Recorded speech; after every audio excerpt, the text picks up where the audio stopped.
Hello students, how are you and welcome to our channel E Gyan school. जैसे कि CBSE की जो भी अपडेट्स होती हैं वो हम अपने चैनल के ऊपर अपलोड करते हैं। इससे पहले भी हमने सीबीएसई की जितनी भी इंफॉर्मेशंस हैं वो अपने चैनल्स पे अपलोड करी हैं, आप वो देख सकते हो। आज भी हम सीबीएसई की जो लेटेस्ट इन्फॉर्मेशन आई है, जैसे कि मैंने आपको पहले एक वीडियो में बताया था कि जो सीबीएसई है उसने जो बोर्ड के एग्ज़ाम हैं वो टर्म फर्स्ट और टर्म सेकंड में डिवाइड कर दिए हैं कि जो आपका बोर्ड के एग्ज़ाम है वो अब 2 टर्म्स में होंगे। तो उसी के रिगार्डिंग सीबीएसई ने सिलेबस भी डिस्क्लोज़ कर दिया है कि कौन सा सिलेबस किस सब्जेक्ट में कितना सिलेबस आएगा। सबसे पहले बात कर लेते हैं केमिस्ट्री की। तो केमिस्ट्री में हमें पता है कि हमारा जो थ्योरेटिकल पार्ट है वो 70 मार्क्स का होता है और जो हमारा प्रैक्टिकल पार्ट होता है वो 30 मार्क्स का होता है। अब इन्होंने इसी में ही इस चीज़ को बाइफरकेट कर दिया है कि टर्म फर्स्ट में 70 में से कितने मार्क्स आएंगे, 35। टर्म सेकेंड में कितने मार्क्स को इंक्लूड किया गया है, 35। और प्रैक्टिकल जैसे कि टोटल आपका 30 का था तो उसको 15 पार्ट में डिवाइड कर दिया गया है। तो सबसे पहले बात करते हैं क्लास 11th टर्म फर्स्ट की। जो आपका केमिस्ट्री कोड है वो है आपका 043। तो उसमें उन्होंने क्या बताया है, ये प्रैक्टिस जो है वो 11th क्लास से ही स्टार्ट कर दी गई है सो दैट कि आपको आगे चल के कोई प्रॉब्लम ना हो। कि 12th में कई बार क्या होता है कि नई क्लासेस होती हैं, एकदम से नया कॉन्सेप्ट आने में बच्चों को समझने में टाइम लग जाता है। तो इसीलिए इस चीज़ को 11th क्लास से ही स्टार्ट करा गया है कि सो दैट कि आप इस चीज़ के हैबिचुअल हो जाओ, आपको पता चल जाए कि किस तरीके से एग्ज़ाम आएगा, किस तरीके के क्वेश्चंस पुट किए जाएंगे। इससे पहले जब मैं आपको एक समरी दे दूं कि जो आपका टर्म फर्स्ट और टर्म सेकंड है, आपका टर्म फर्स्ट जो है वो आपका नवंबर दिसंबर में होने वाला है और टर्म सेकंड आपका मार्च अप्रैल के अंदर होने वाला है। इससे रिगार्डिंग जो 4 सिचुएशंस सीबीएसई ने रखी थी वो मैं आपको प्रीवियस जो वीडियो है उसमें एक्सप्लेन कर चुकी हूँ। एक बार बता देती हूँ कि टर्म फर्स्ट में एमसीक्यूज़ जो मल्टीपल चॉइस क्वेश्चंस हैं उनके बारे में बात की गई थी, जो कि आपका 90 मिनट्स का होगा। और जो आपका टर्म सेकंड है वो आपका पूरा का पूरा थ्योरेटिकल एग्ज़ाम होगा। तो टर्म फर्स्ट में अब हम बात करते हैं कि टर्म फर्स्ट में 11th क्लास में कौन कौन सी यूनिट्स आएंगी। सबसे पहले है some basic concept of chemistry, structure of atom, ये पूरे के पूरे कितने मार्क्स का आएगा, 11 मार्क्स का आएगा। Classification of elements and periodicity of in properties, वो कितने मार्क्स का आएगा, 4 मार्क्स का आएगा। Chemical bonding and molecular structure 6 marks. Redox reaction 5 marks. Redox reactions and hydrogen दोनों को मिला के कितने मार्क्स का, ये 5 मार्क्स का। Organic chemistry some basic principles and techniques, ये कितने मार्क्स का है, अपन 9 मार्क्स का। इन सबको अगर आप टोटल करोगे तो कितना आएगा आपका, 35। तो ये आपका बता दिया गया है कि आपकी ये यूनिट्स आएंगी। बात कर लेते हैं इनके जो चैप्टर्स हैं उनकी। आपको बता दूं कि ये चैप्टर्स के अंदर से भी अगर आप टॉपिक देखोगे तो काफ़ी सारे जो टॉपिक्स हैं वो हटा दिए गए हैं। ऐसा नहीं है कि आपकी पूरी 100% बुक आ रही है, ये नहीं है। काफ़ी सारे टॉपिक्स इसके अंदर से हटाए गए हैं। आप बायो का सिलेबस और फिजिक्स का सिलेबस भी अभी हम डिस्कस करेंगे, तो उसमें काफ़ी चैप्टर्स ही उन्होंने रिमूव कर दिए हैं। तो जिस तरीके से पैंडेमिक कंडीशन चल रही है, स्कूल्स ओपन नहीं हो रहे हैं, ऑनलाइन क्लासेस चल रही हैं, तो उस चीज़ को देखते हुए काफ़ी जो आपका सिलेबस है उसे रिड्यूस किया गया है। Some basic concept of chemistry में जर्नल इंट्रोडक्शन है आपका, importance and scope of chemistry, atomic and molecular mass, mole concept, molar mass, percentage composition, empirical and molecular formula, chemical reactions, stoichiometry and calculation based on the stoichiometry. तो ये आपके कुछ जो topics हैं वो first chapter में include किए गए हैं। स्ट्रक्चर ऑफ एटम के अंदर ये जितने भी टॉपिक्स हैं वो इंक्लूड किए गए हैं। मैं इन टॉपिक्स का नाम नहीं ले रही, काफ़ी लंबी हो जाएगी अदरवाइज़ वीडियो, तो सिंपल मेन पॉइंट पर आते हैं। आप यहाँ पर ये सारे के सारे टॉपिक्स देख सकते हो कि ये टॉपिक्स हैं जो इंक्लूड किए गए हैं, जो टर्म फर्स्ट के हैं। नेक्स्ट है आपका classification of elements and periodicity in properties. इसके अंदर भी आपके कुछ टॉपिक्स को हटा दिया गया है और जो टॉपिक्स इंक्लूड किए गए हैं वो आपके सामने हैं, आप इसमें से देख सकते हो। Chemical bonding and molecular structure की अगर मैं बात करूँ तो उसके अंदर भी आपके काफ़ी सारे टॉपिक्स को हटाया गया है। नेक्स्ट है आपकी यूनिट रिडॉक्स रिएक्शन, देन उसके बाद hydrogen, organic chemistry and some basic organic chemistry some basic principles and techniques. तो ये जो चैप्टर्स हैं ये इंक्लूड किए गए हैं टर्म फर्स्ट के अंदर। टर्म फर्स्ट के अंदर आपका जो पेपर होगा वो मल्टीपल चॉइस क्वेश्चंस होगा, मतलब आपको 4 ऑप्शंस दिए जाएंगे और उसके अंदर से आपको एक ऑप्शन पे टिक करना है। तो ये आपको बहुत क्लियर होना चाहिए कि आप इसके अंदर रोट लर्निंग से पास नहीं हो सकते। इसके अंदर आपको ये जो भी आपके चैप्टर्स दिए गए हैं, जो भी इनके अंदर टॉपिक दिए गए हैं, सब टॉपिक्स दिए गए हैं, आपको उनके जो कॉन्सेप्ट है वो बहुत ज़्यादा क्लियर होने चाहिए, क्योंकि जो आपका टर्म फर्स्ट है उसमें असर्शन रीज़न के क्वेश्चंस बहुत ज़्यादा होंगे। तो जब तक आपको कोई भी स्टेटमेंट का रीज़न नहीं पता होगा आप उसके ऊपर टिक नहीं लगा सकते। तो इस चीज़ को ध्यान से, जो भी आपके टॉपिक्स हैं आपको बुक से रीड करने हैं। आपको एनसीईआरटी बुक को एक टॉपिक को कम से कम नहीं तो 2 से 3 बार पढ़ना पड़ेगा, सो दैट कि आपको उसका कॉन्सेप्ट क्लियर हो सके और आपके जब आपका एग्ज़ाम हो आपको कोई भी क्वेश्चन आए उससे रिगार्डिंग तो आप उसको सही आंसर कर सको। नेक्स्ट बात करते हैं प्रैक्टिकल्स की। प्रैक्टिकल्स के अंदर जैसे मैंने आपको बताया कि जो आपका टर्म फर्स्ट है वो 35 मार्क्स का है और प्रैक्टिकल 15 मार्क्स का है। अगर आप ओवरऑल मिलाओगे तो वो 100 मार्क्स का होगा, टर्म फर्स्ट और टर्म सेकंड को मिलाकर। टर्म फर्स्ट के अंदर जो प्रैक्टिकल मार्क्स हैं वो कितने के हैं आपके? 15 मार्क्स के हैं। 15 मार्क्स के प्रैक्टिकल है, वो भी किसके सुपरविज़न के अंदर? सब्जेक्ट टीचर के सुपरविज़न के अंदर। अगर ये प्रैक्टिकल नहीं हो पाते हैं इन केस, अब जैसे इन्होंने लिखा है कि in case the situation of the lockdown continues until November December 2021। क्योंकि नवंबर दिसंबर क्यों? क्योंकि नवंबर दिसंबर आपका टर्म फर्स्ट का टाइम है। प्रैक्टिकल बेस्ड असेसमेंट जो कि पेन पेपर के थ्रू होगा वो 15 मार्क्स का कंडक्ट करवाया जाएगा eight the end of term first. अब उसके अंदर टीचर किसी भी टाइप के आपको क्वेश्चंस दे सकती है, बट वो प्रैक्टिकल बेस्ड होंगे। आपको प्रैक्टिकल भी पढ़ने पड़ेंगे, उनके पीछे जो वाइवा दिए होते हैं, जो कॉन्सेप्ट है प्रैक्टिकल का, आपको वो सारे प्रैक्टिकल भी रीड करने पड़ेंगे। तो इवैल्यूएशन स्कीम जो इन्होंने दी है वो प्रैक्टिकल मार्क्स टोटल कितने के हैं आपका? 15 मार्क्स का। वॉल्यूमेट्रिक एनालिसिस के अंदर 8 मार्क्स का, कंटेंट बेस्ड 2 मार्क्स और क्लास रिकॉर्ड एंड वाइवा जो कि आपका इंटरनल एग्जामिनर ही लेंगे। क्लास रिकॉर्ड इसका मतलब कि आप क्लास में कैसा बिहेव करते हो, आपके एग्ज़ाम्स कैसे हैं, जो आपने कॉपीज़ हैं, प्रैक्टिकल फाइल्स हैं, वो किस तरीके से आपने मेंटेन की हुई हैं। इसमें जो बेसिक आपकी माइक्रो टेक्निक्स हैं वो भी इन्होंने इंक्लूड की हैं। बहुत सारी माइक्रो टेक्निक्स जो केमिस्ट्री में होती हैं वो सेवरल प्रैक्टिकल एक्सपेरिमेंट्स के अंदर when ever possible such technique should be used. Basic laboratory techniques के अंदर आप कई जो प्रैक्टिकल्स अभी तो नहीं हो रहे हैं, बट जब होंगे तो उसके अंदर cutting glass tube, glass rod, bending a glass tube, drawing out a glass jet, boring a cork, characterization of chemical substances जो क्या है आपका 2 मार्क्स का है। Melting point of organic compound determine करना, boiling point of organic compound determine करना, quantitative estimate which is your 8 marks. तो उसके अंदर ये होता है कि आपका जो मैकेनिकल बैलेंस है, इलेक्ट्रॉनिक बैलेंस है, उसका यूज़ आप कितने प्रॉपर तरीके से अप्रोप्रिएट वे के साथ करते हो वो दिखाना होता है। Preparation of a standard solution of oxalic acid, determination of strength of a given solution of sodium hydroxide by titrating it against standard solution of the oxalic acid. इसका मतलब यहाँ पर आपका टाइट्रेशन है। Prepare a standard solution of sodium carbonate and determination of strength of a given solution of hydrochloric acid by titrating it against the standard sodium carbonate solution. तो यहाँ पर आपके 2 टाइट्रेशन हैं। तो आपको इनका कॉन्सेप्ट क्लियर होना चाहिए कि क्यों होते हैं, किस लिए होते हैं, तब जाके आप जो अगर प्रैक्टिकल हो रहे हैं, मतलब हैंड ऑन एक्सपेरिमेंट्स हो रहे हैं, तो आप बहुत प्रॉपर वे के साथ कर सकते हो। अगर पेन पेंसिल के साथ हो रहे हैं, मतलब पेन पेपर टेस्ट हो रहा है, तो आपको उन प्रैक्टिकल की नॉलेज होनी चाहिए जो आपके टर्म फर्स्ट में आने वाले हैं। देन उसके बाद टर्म सेकंड का सिलेबस भी दे दिया है सीबीएसई ने, जैसे कि मैंने आपको बताया कि 35 मार्क्स का होगा। तो यहाँ पर भी ये टोटल मार्क्स कितने हैं? 35 के। States of matter, gas and liquid, chemical thermodynamics and equilibrium, ये कितने मार्क्स का है आपका? पूरा 15 मार्क्स का है।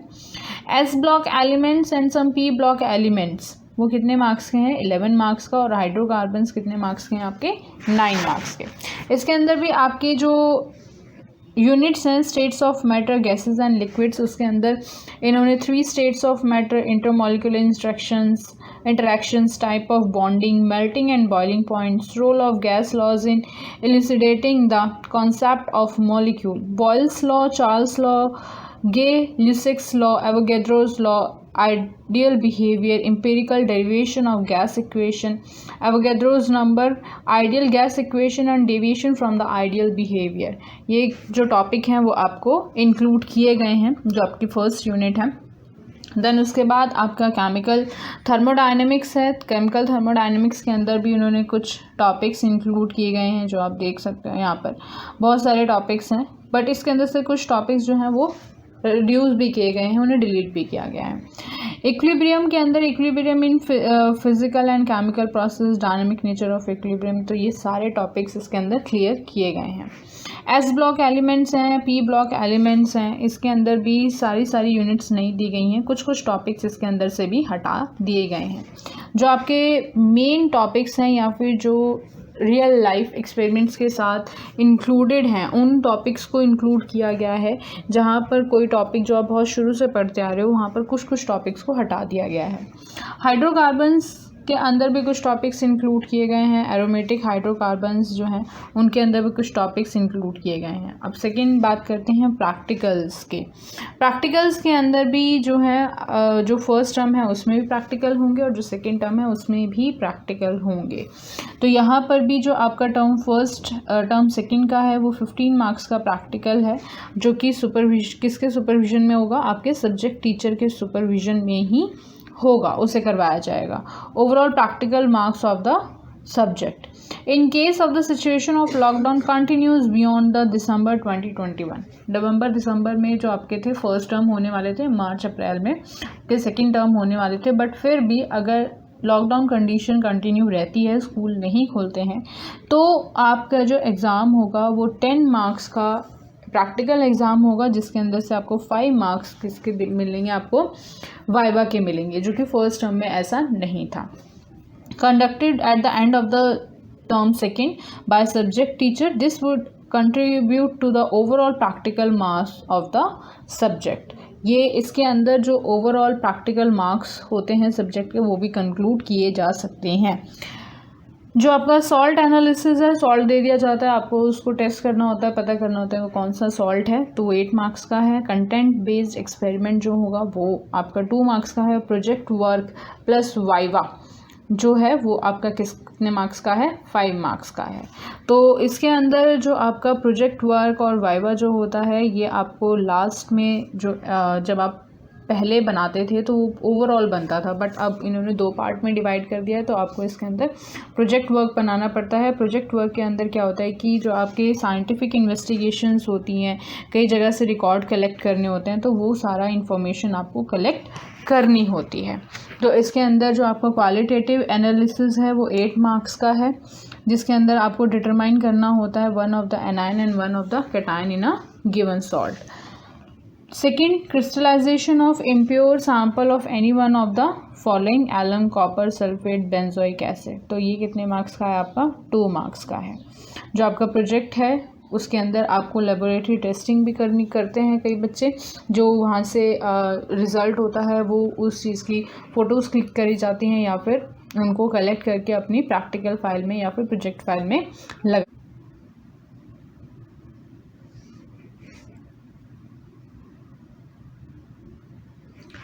बायोलॉजी का जो कोड है वो है आपका 044। सिलेबस जो एग्ज़ामिनेशन है 21 to 22 सेशन का। फिज़िक्स में मिस्टेक की हुई है उन्होंने, वो 21-22 का सेशन है, लिखना है वहाँ पर, तो वहाँ पर देखना मत कि मतलब इस चीज़ में कंफ्यूज मत हो जाना कि उन्होंने जो सेशन लिखा है वो गलत लिखा हुआ है, वो वहाँ पे बाय मिस्टेक लिखा हुआ है।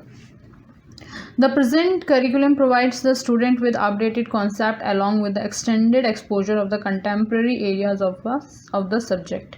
तो इसके अंदर इन्होंने सिर्फ इतना बताया हुआ है कि जो आपके बायो के अंदर से काफ़ी चैप्टर्स जो हैं वो रिड्यूस किए गए हैं। तो अगर ये फॉर्मेट जो है ये आपका 11th 12th दोनों का है, तो सबसे पहले हम बात करेंगे 11th की कि इनकी जो बेसिक कॉन्सेप्ट है, अंडरस्टैंडिंग कॉन्सेप्ट की करिकुलम के थ्रू वो पढ़ाना क्या चाहते हैं। उसमें वो ये बता रहे हैं कि promote the understanding of the basic principles of biology, encourage the learning of emerging knowledge and its relevance to individual society, promote the rational scientific attitude towards the issues related to the population, environment and development, enhance the awareness about the environmental issues, problems and their appropriate solution, create awareness amongst the learners about diversity in the living organisms and developing respect of our living beings, appreciate the most complex biological phenomena are built on essential simple process। तो ये आपका जो पूरा curriculum है, जो expectations हैं curriculum की वो ये हैं कि अगर आप पूरा करिकुलम पढ़ते हो तो आपको इन चीज़ों के थ्रू आप नॉलेजेबल हो जाओगे।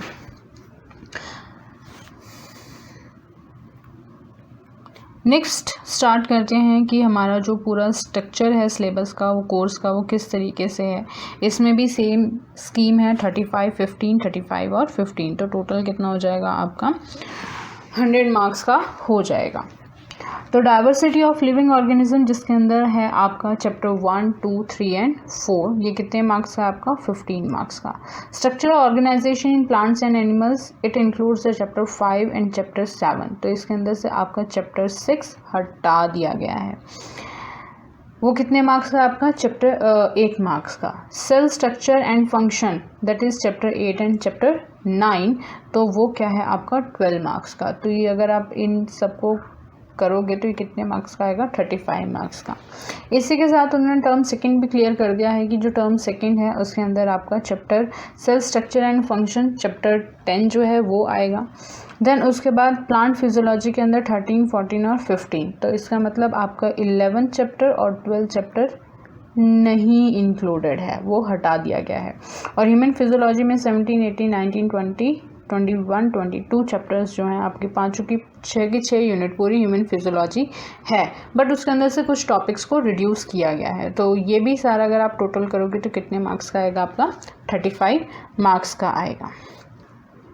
प्रैक्टिकल एग्जामिनेशन 15 मार्क्स के होंगे, तो आप टोटल अगर करोगे तो वो कितने मार्क्स का आ जाएगा आपका 100 मार्क्स का आ जाएगा। थ्योरी के अंदर बात करते हैं, जो आपका 3 यूनिट्स आ रही हैं, उन 3 यूनिट्स के अंदर जो चैप्टर्स इंक्लूडेड हैं, फर्स्ट है आपका द लिविंग वर्ल्ड, उसके अंदर what is living, biodiversity, need of classification of 3 domains of life, concept of species, taxonomical hierarchy, binomial nomenclature, ये कुछ टॉपिक्स जो इंक्लूड किए हैं, जबकि इसके अंदर से काफ़ी टॉपिक्स जो हैं वो रिड्यूस कर दिए गए हैं। चैप्टर सेकेंड है आपका बायोलॉजिकल क्लासिफिकेशन, चैप्टर 3 है प्लांट किंगडम और चैप्टर 4 है आपका एनिमल किंगडम, जो कि आपकी फर्स्ट यूनिट के अंदर इंक्लूडेड है। देन उसके बाद बात करते हैं सेकेंड यूनिट की। सेकेंड यूनिट के अंदर आपका 6 चैप्टर रिमूव कर दिया गया है। तो जो आपकी सेकेंड यूनिट है वो क्या है आपकी structure organisation in plants and animals. तो structure organisation in plants and animals की अगर मैं बात करूँ तो उसके अंदर जो आपकी चैप्टर्स इंक्लूड है morphology of flowering plants, anatomy of flowering plants को पूरी तरीके से हटा दिया गया है। और चैप्टर 7 है आपका स्ट्रक्चर ऑर्गेनाइजेशन इन एनिमल्स। यहाँ पर उन्होंने description of one family that is Solanaceae और Liliaceae to drill along with the relevant experiment of the practical syllabus. जो आप इसके अंदर पीछे सोलेनेसी, फैबेसी, लिलिएसी की फैमिली जो चैप्टर 5 है उसके पीछे दी हुई है, तो इसके अंदर से आपको कोई भी एक फैमिली का डिस्क्रिप्शन देना है, जो भी आपका एक्सपेरिमेंट होगा according to your practical. Then उसके बाद बात करते हैं चैप्टर यूनिट 3 की। तो यूनिट 3 के अंदर आपका स्ट्रक्चर एंड फंक्शन है, सेल स्ट्रक्चर एंड फंक्शन है, जिसके अंदर आपकी 2 चैप्टर्स इंक्लूडेड हैं, cell the unit of life और बायो मॉलिक्यूल्स। ठीक, अब हम बात करते हैं टर्म सेकेंड की। टर्म सेकेंड के अंदर भी आपकी जो 3 यूनिट्स हैं, जो आपका सेल स्ट्रक्चर एंड फंक्शन है उसकी जो फर्स्ट टर्म है उसके अंदर 2 चैप्टर आ रहे हैं, और फिर जो सेकेंड टर्म है उसके अंदर 1 चैप्टर इंक्लूडेड है, that is cell cycle and cell division. Next है आपका प्लांट फिजियोलॉजी। प्लांट फिजियोलॉजी में आपके 3 चैप्टर्स इंक्लूडेड हैं, photosynthesis in higher plants, respiration in plants, plant growth and development. तो इसके अंदर से भी आपकी कुछ चीज़ें जो हैं वो रिमूव की गई हैं। अब ह्यूमन फिजियोलॉजी के अंदर आपकी पूरी की पूरी 6 यूनिट्स जो हैं 6 चैप्टर जो हैं वो इंक्लूड किए गए हैं। सबसे पहला chapter 17 breathing and exchange of gases, chapter 18 body fluids and circulation, chapter 19 excretory products and their elimination, chapter 20 is locomotion and movement, chapter 21 neural control and coordination और chapter 22 chemical coordination and interaction।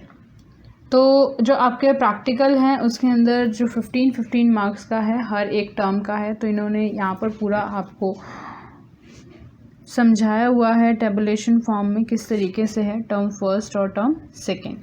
Term first में आपके 1 major practical होगा, experiment एक ही होगा और एक minor practical होगा। इसका मतलब आपको 2 प्रैक्टिकल्स करने होंगे, एक मेजर और एक माइनर। इसमें जो मेजर प्रैक्टिकल हैं वो 3 और 4 हैं और माइनर जो हैं 5, 6, 7 है। इसमें से कोई आपको एक करना होगा।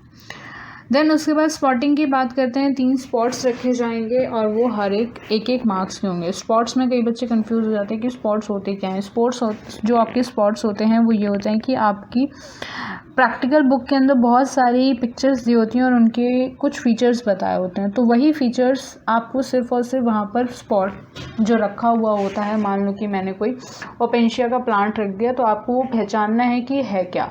आपको उसका जो स्पॉट होगा 1, 2, 3 या ABCD कोई भी नाम दिया होगा, आपको क्या करना है कि आपको उस स्पॉट का नाम पहचानना है कि वो है क्या और उसके 1 या 2 पॉइंट्स लिखने हैं। That's it. तो वो कितने मार्क्स का है आपका? 3 मार्क्स का है। जो स्पॉट 1 जो आपका टर्म 1 है उसके अंदर क्या होगा आपका 1, 2 और 3 स्पॉट्स होंगे। टर्म सेकंड के अंदर 4 और 5 होंगे। एक्सपेरिमेंट नंबर 1 के अंदर 3 और 4 एक्सपेरिमेंट्स होंगे और जो माइनर होगा वो एक्सपेरिमेंट नंबर 2 होगा जिसमें 5, 6, 7। तो हर एक टर्म में आपको सिर्फ एक ही करना है। यहाँ पे कंफ्यूज मत होना कि यहाँ पे टर्म सेकंड लिखा हुआ है, एक्सपेरिमेंट नंबर 3 और 4 है, यहाँ पर एक्सपेरिमेंट नंबर 5, 6, 7 है, ऐसा नहीं है। इसे समझो कि जो आपका ये है एक्सपेरिमेंट 1 है। एक्सपेरिमेंट 1 के अंदर जो आपका टर्म फर्स्ट है, टर्म फर्स्ट के अंदर एक एक्सपेरिमेंट होगा और टर्म सेकंड के अंदर एक एक्सपेरिमेंट होगा, जिसमें से आपका 3 और 4 में से कोई एक एक्सपेरिमेंट होगा। टर्म फर्स्ट में कोई एक हो सकता है, टर्म सेकंड में कोई एक हो सकता है। देन एक मेजर प्रैक्टिकल होगा जो ये 3 हैं, ये जो आपके माइनर प्रैक्टिकल हैं, एक टर्म फर्स्ट में होगा और एक टर्म सेकंड के अंदर होगा। स्पॉटिंग होगी आपकी first, second, third term first में और टर्म सेकेंड में होगी 4 और 5। तो ये कितने मार्क्स का हो गया आपका? 3 मार्क्स का हो गया। Practical record plus investigative project plus viva voice that will be 5 marks. तो टोटल कितने हो गए? 15 मार्क्स का हो गया। प्रैक्टिकल रिकॉर्ड जो आपकी प्रैक्टिकल लैब मैनुअल होगी वो। इन्वेस्टिगेटिव प्रोजेक्ट होता है कि आपको किसी भी एक टॉपिक के ऊपर इन्वेस्टिगेटिव प्रोजेक्ट बनाना होता है और फिर आपका उसका रिकॉर्ड और उसके बेसिस पे जो प्रैक्टिकल रिकॉर्ड है उसके बेसिस पे वाइवा होता है। Practical should be conducted along side the concept taught in the theory classes. जो आपके बायो के अंदर प्रैक्टिकल्स होते हैं वो बेसिकली बायो के ज़्यादातर क्लासेस होते हैं, सबके अंदर जो प्रैक्टिकल्स होते हैं वो यही होते हैं कि जैसे जैसे आप थ्योरी पढ़ रहे हो वैसे वैसे ही वो प्रैक्टिकल्स करवाए जाएँ सो दैट कि कॉन्सेप्ट क्लियर हो जाता है। टर्म फर्स्ट के अंदर हमने बात करी थी 2 प्रैक्टिकल्स की, 1 मेजर एंड 1 माइनर की। जो आपका study and describe the locally available common flowering plants, any one of the family Solanaceae or Liliaceae, Poaceae, Asteraceae, Brassicaceae can be substituted in case of particular geographical location। अगर नहीं मिल रहा है, मतलब कई बार ऐसी लोकेशंस होती हैं जहाँ पर Solanaceae और Liliaceae की फैमिली नहीं है, तो ये फैमिलीज में इंक्लूड की जा सकते हैं। Including the dissection, display of the flower whorls, anther, ovary to show the number of chambers, floral formula, floral diagram, study of osmosis by the potato osmometer. Then जो टर्म सेकंड है उसके अंदर आपका separation of plant pigmentation with the help of paper chromatography, study of distribution of stomata in upper and lower surface of leaves, study the rate of study the rate of respiration in flower birds leaves tissue and germinating seeds, test of the presence of sugar in urine and test of the presence of albumin in urine। तो ये आपके जो है minor practicals हैं जो आपके term second और term first में भी होंगे। मतलब ये मान लो कि आपका एक मेजर प्रैक्टिकल, एक माइनर प्रैक्टिकल प्लस 3 स्पॉट्स, ऐसे ही टर्म सेकंड में एक मेजर प्रैक्टिकल, एक माइनर प्रैक्टिकल प्लस 3 स्पॉट्स, और आपके प्रैक्टिकल रिकॉर्ड और इन्वेस्टिगेटरी प्रोजेक्ट जो कि आपका 5 मार्क्स का होगा। जो टर्म फर्स्ट या जो टर्म सेकंड में ही आपको बनाना है, टर्म फर्स्ट में नहीं बनाना है। जो टर्म फर्स्ट है उसके अंदर पार्ट्स ऑफ कंपाउंड माइक्रोस्कोप जो ऑब्जर्वेशन और स्पॉटिंग होगी, स्पेसिमेंस जो होंगे वो ये रखे जाएंगे, स्लाइड्स होती हैं वो रख दी जाती हैं या फिर मॉडल्स या फिर पिक्चर्स रख दी जाती हैं, आपको उन्हें पहचानना होता है। वर्चुअल स्पेसिमेंस रखे जाते हैं, आपको इन सारे जो स्पॉट्स हैं वो दिए जाएंगे टर्म फर्स्ट में, और आपको इसमें से पहचान के, मतलब इसमें से कोई भी एक आ सकता है, हर एक में से B1 B2 B3 में से कोई भी एक आ सकता है। देन उसके बाद टर्म सेकंड के अंदर आपके 2 स्पॉट्स हैं, tissues diversity in shape and size of the animals, जो आपकी टिश्यूज़ होते हैं उनकी डाइवर्सिटी, जो आप टिश्यू चैप्टर पढ़ोगे like your compound epithelium tissues, squamous epithelium tissues, there are different type of tissues. तो उनकी जो स्क्वैमस एपिथेलियम टिश्यूज़, तो उनकी जितनी भी स्ट्रक्चर्स की स्लाइड्स होती हैं वो रखी होती हैं और आपको उसके अंदर से पहचानना होता है। देन उसके बाद माइटोसिस जो सेल स्ट्रक्चर एंड फंक्शन आपका पूरा चैप्टर है, उसके अंदर पूरा आपका माइटोसिस और मियोसिस के बारे में बताया गया है, तो उसके अंदर से भी आपको स्पॉट्स आ सकते हैं टर्म सेकेंड के अंदर। तो ये फर्स्ट टर्म सेकेंड के अंदर तीनों सब्जेक्ट्स के अंदर कौन कौन सी प्रैक्टिकल्स आएंगे, कौन कौन सा जो टॉपिक हैं वो आपके इंक्लूड किए गए हैं। तो इसी तरीके से हम आपको आगे भी CBSE की जो भी लेटेस्ट इन्फॉर्मेशन होगी वो प्रोवाइड करते रहेंगे। हमारे चैनल को शेयर, सब्सक्राइब और लाइक करना मत भूलिएगा। Thank you so much.